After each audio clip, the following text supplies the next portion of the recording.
tentang beranggotakan dari kanan saya. Perkenalkan, nama saya Ari Indrawan, NPM G1C 018005. Saya Panjanggi Pradana, NPM G1C 018003. Saya Ahmad Tariman Aulari, NPM G1C 018029. Saya Muhammad Nariman, 041049. Saya Ari Kusniawan, NPM G1C 018039. Dan saya sendiri Muhammad Ibrahim Majid, NPM G1C 018051. Baiklah, di sini kita berbicara tentang kincir angin. Saya akan sedikit menjelaskan tentang sejarah dan kegunaan dari kincir angin. Yang dimana jika kita berbicara tentang kincir angin, sampai sekarang secara pasti belum diketahui siapa penemu dari kincir angin. Pengembangan dari kincir angin dimulai dari bentangan layar yang menampung angin untuk menggerakkan kapal. Pada naskah tertua tentang kincir angin terdapat dalam tulisan Arab dari abad ke-9 Masehi yang menjelaskan bahwa kincir angin yang dioperasikan di perbatasan Iran dan Afghanistan sudah ada sejak beberapa abad sebelumnya. Kadang disebut Persian windmill. Jenis yang sama juga digunakan di Cina, yang digunakan untuk menguapkan air laut dalam memproduksi garam. Terakhir, masih digunakan di Crimea, Eropa, dan Amerika Serikat. Fungsi pertama kali kincir angin adalah untuk menumbuk biji-bijian tanaman padi. Seiring berjalannya waktu, kincir angin mengalami pergeseran fungsi. Saat ini, kincir angin dimanfaatkan untuk menghasilkan tenaga listrik.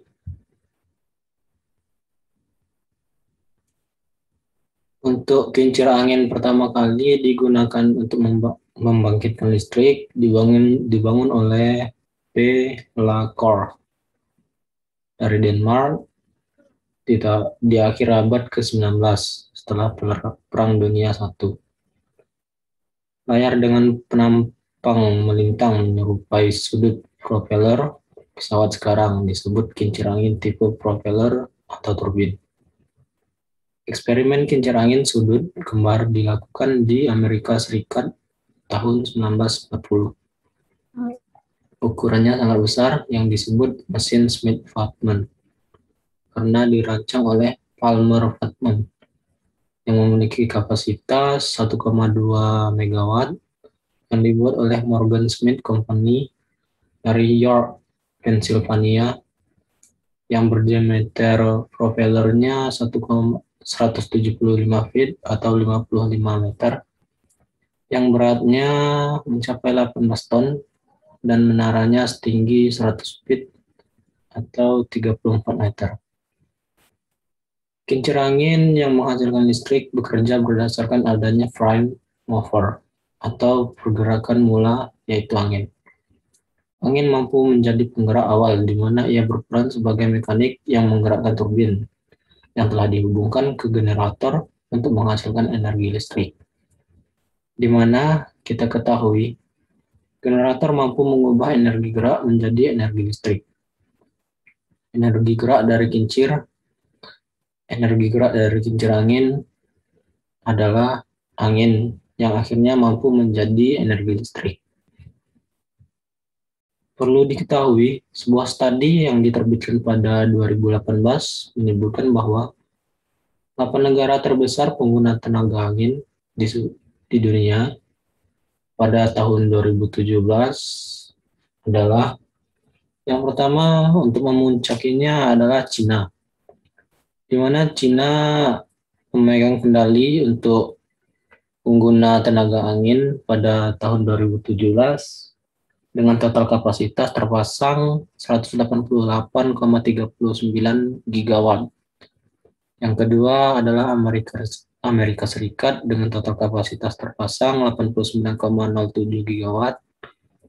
Yang ketiga Jerman dengan kapasitas terpasang 56,13 gigawatt.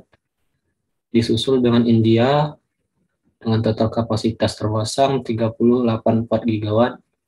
Inggris 18,87 gigawatt, Prancis 13,75 gigawatt, Brazil 12,76 gigawatt, dan Kanada 12,23 gigawatt. Maka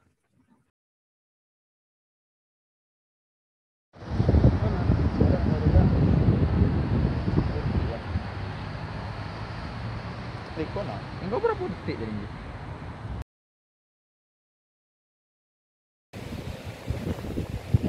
313,1.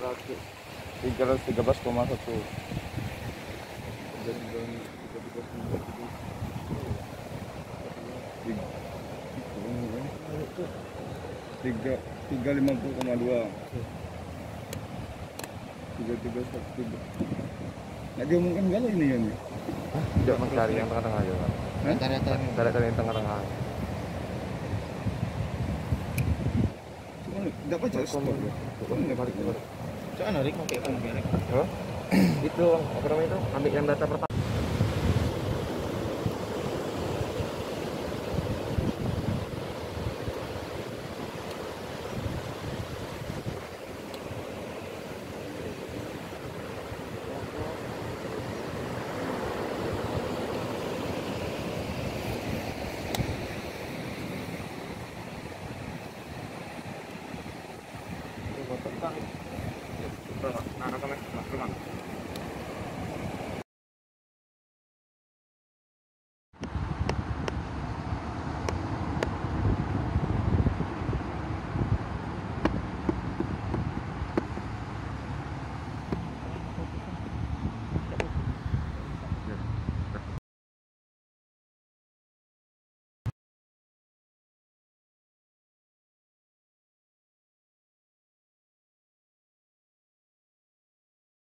Baiklah, selanjutnya pengolahan data dari kincir angin yang telah dilakukan tadi, di mana didapatkan kecepatan angin 7,71 meter per sekon, tegangan 5,2 volt, arus 0,02 ampere, putaran sebesar 374,1 rpm, dan beban 60 gram. Yang pertama adalah mencari torsi dinamis, di mana torsi dinamis adalah TD sama dengan FD dikali RD, di mana RD adalah jarak lengan yang dihitung menuju poros generator, di mana FD mencarinya adalah M dikali G per 1000. FD sama dengan 60 gram dikali 9,81 dibagi 1000, maka FD sebesar 0,58 Newton. Selanjutnya mencari TD. TD tinggal dimasukkan FD 0,58 Newton dikali dengan 0,5 jarak lengannya, sehingga TD sebesar 0,29 Newton meter.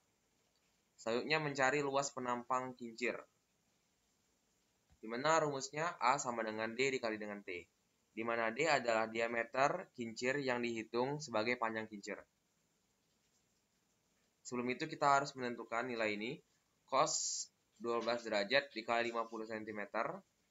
Nah, cos 12 derajat dari sini, sedangkan 50 cm-nya tinggi yang ini, sehingga didapatkan 48,9 cm.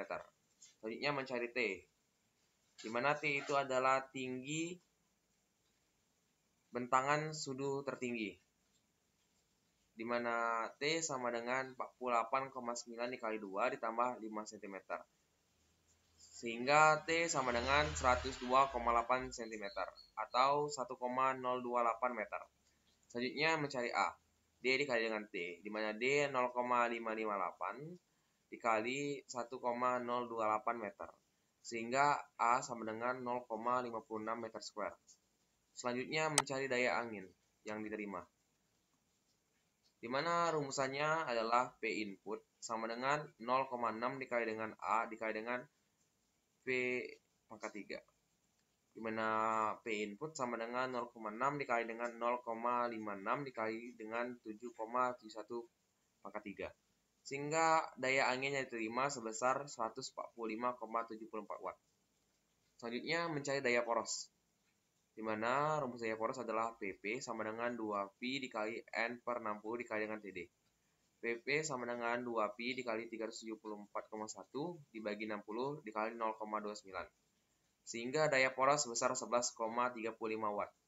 Selanjutnya mencari daya generator, di mana rumusnya adalah P generator sama dengan V dikali dengan I, di mana V dan I ini dapat dari multiresistor.